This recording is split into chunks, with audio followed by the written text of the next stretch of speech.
Իդեպ, մեր ազգը հայրենիք չի սիրում։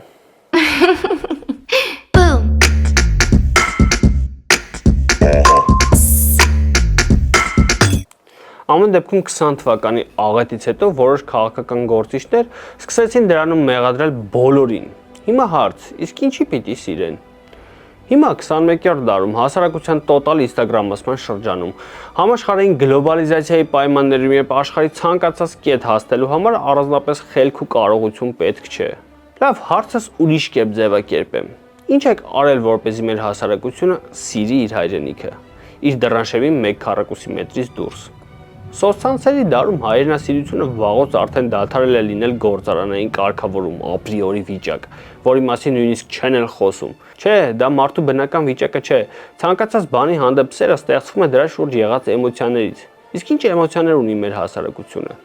Այս հարցը պետք է լուծել ոչ թե ինչ-որ պսևդո հայրենասիրական իբր կրթական ծրագրերով ու միջոցառումներով, ոչ թե ինչ-որ հիլոտ ձիերով ու անլվա ասպետներով, այլ ընդհանրապես մեկ շատ պարզ քայլով պետք է զարգացնել ներքին туриզմը։ Այդ այնքան հարց կլուծեր։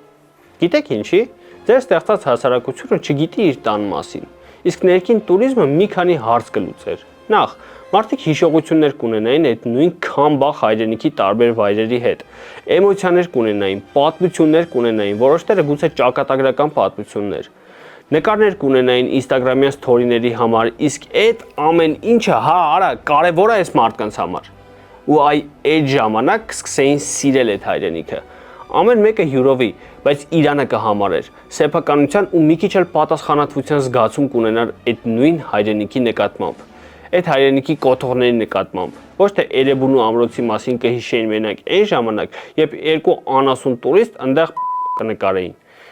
Այդ ալիքն էլ անցավ։ Ո՞վ է հիմա հիշում այդ ամրոցի մասին։ Էլի նույն ձևի ոտի ու զիբիլի հետ գնում է։ Ինչ ենք հեռու գնում։ Երևանի ջահելական տաժիկ ժամանցի վայրերի մասին մեր հասարակությունը իմացավ ռուսների առաջին գաղթից հետո։ Իսկ ինչ ունեցանք սրա փոխարեն։ Ներքին туриզմը դարձավ հարուստների կայֆ, իսկ հարուստների նկատմամբ ու ընդհանրապես փող աշխատել կարողացող մարդու նկատմամբ մենք այդպես առանձնահատուկ վերաբերմունք ունենք, էլի առանձնահատուկ ձևով ենք զզվում։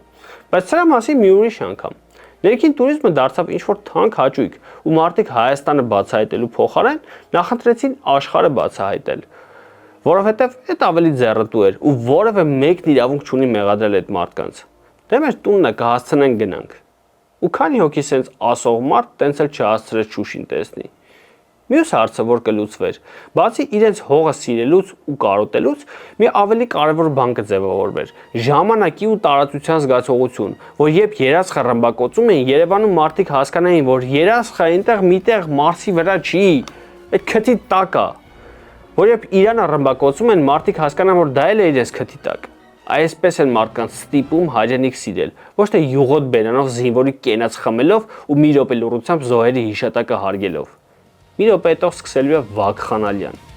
Սկսեք քչից, էքսկուրսիաներ կազմակերպեք Հայաստանի տարբեր վայրեր, ձեր գրպանի հաշվին, որ մարդիկ իրենց աչքով տեսնեն, որ ոսկեպարում միջնադարյան հայկական գերեզմաններ ու հուշակոթողներ կան, որ Ալեն Սիմոնյանը մարդ չփնտրի, որ որևէ մեկը կարողանա իրեն ապացուցել, որ Տավուշի տարածքները հայկական են։